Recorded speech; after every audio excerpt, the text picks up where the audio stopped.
everybody. I hope you were all having a really good Litquake. It's about the finest holiday that I can think of.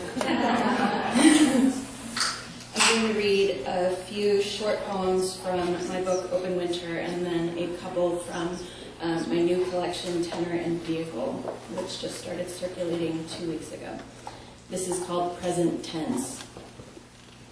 What minimum can I say and say what is before us? What is the barest? What is the middle, the split of split?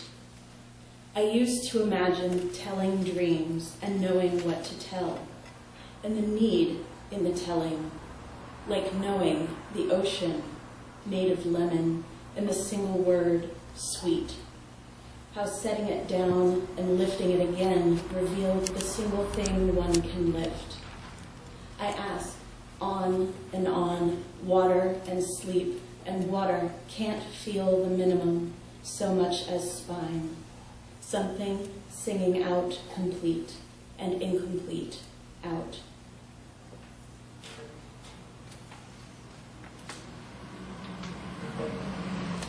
This is the title poem, Open Winter.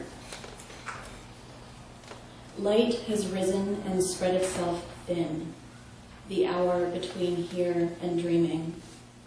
Eyes weave scene with scene. At every turn, growth splits and takes room from absence. Scars of pith on aspen twig. Grass guards silence on its tips, offers frost to space. Mice sleep in wickless and iced hiding, letting go the time. White sky flashes and waves, lumen accumulation, curtain of blur, quiet static. An arbor, winter's songs of pea green vine, and I knit with steps the number of times we cross in thought, chest parted and breath opened to cold. Anything glows and exceeds its given. Needles drop on the white path, summons in focus. There is only so much stillness inside an eye. The slow iris offers no promise.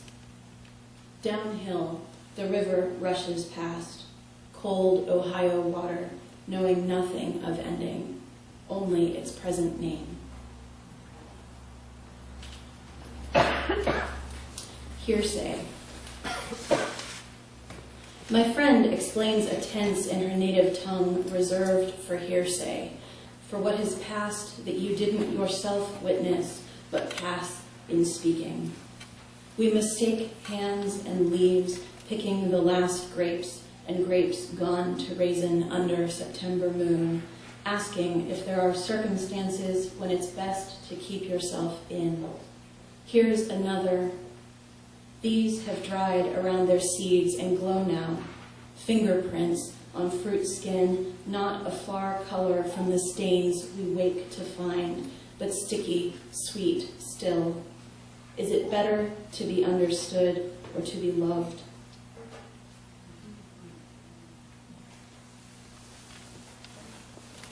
Loose. The hinge is delicate, the pin coming out. The bed bends, wood under us again. It is too early to spread so wide and vanish like this, but I'm watching, spread for it, the like or as that is the sky we have inside us slipping. I can't explain. I am holding something, meaning made in my hand. It is rare and so loose. Loosen with me again. Aloud, we cannot speak of it, so close. I don't want the air to quote me on this. I love your sounds. Ice plant. I love that I don't have to explain to anyone in this room what ice plant is. Actually, I wrote this poem right here in Sausalito a number of years ago. All the transparence of the old world grown green and zeroed by saline so glowing. For winter, we are common as breath and tough as air lost in space.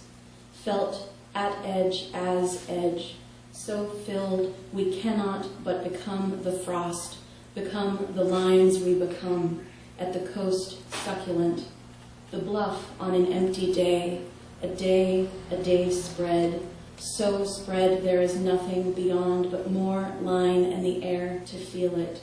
Mass, the same as space, the same as freezing, as zero, as red tips sparkling. Too bright a belief holds the ground and watches dispassionate as we show and take the cold spread in cold sand. We are neon when we come.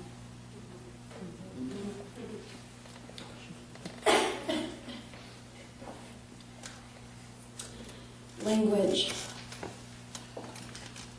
Just as I move to sound the word, I start again, fall between the place my mouth begins and the place it makes something.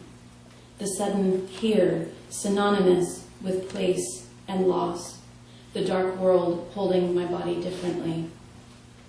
Every night I wake at the point I try to speak because I am trying to speak, because a sound breaks out.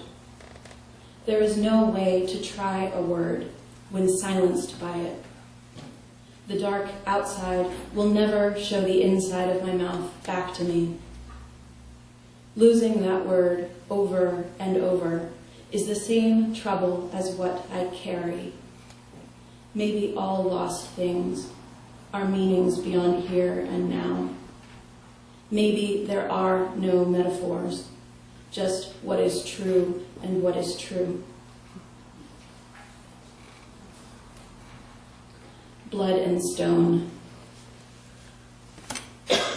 What if stone is what you get, a gun of stone?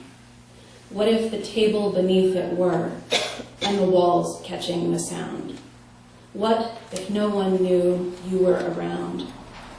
If people came from stone and found only that? What if stones were deaf and mute and cold? What could be warmed? What word would you hurl? At what would you point your blood? Of what is a stone composed? What holds what to itself? What is there to break it, and why, when it goes, does it go only to smaller ones? A stone has no center but itself. It only breaks. It does not change. It only goes from one to many. Stones always exist. Stones always exist. Stones always exist. Stones always exist. There is no way out of this. And this is my last poem. Thinking about things while you work on my right. A ghost is sex, and death sex with ghosts, and sex the death of ghosts we live, I could say. But I'd worry it'd sound like stutter or substitution, like I was bucking the chance to say one thing resolutely as you do. Nothing that comes is not two things at once when said. A ghost talks sex, a ghost talks death, and so I don't tell you about the dream I had last night that both filled and broke the counting place in the center of my chest. You drew me close, fastened your hands to my skull, and pulled your mouth to yours deliberately, as starting again in the middle of something long also an end. We're waking, ready as the word, I'd say necessary things any number of ways, but here, the left side of your jaw works ice down to smaller ice. Inside you, numbers that increase by one increase until there are no more to count and you swallow them down. I wonder if this is the cost of saying everything at once.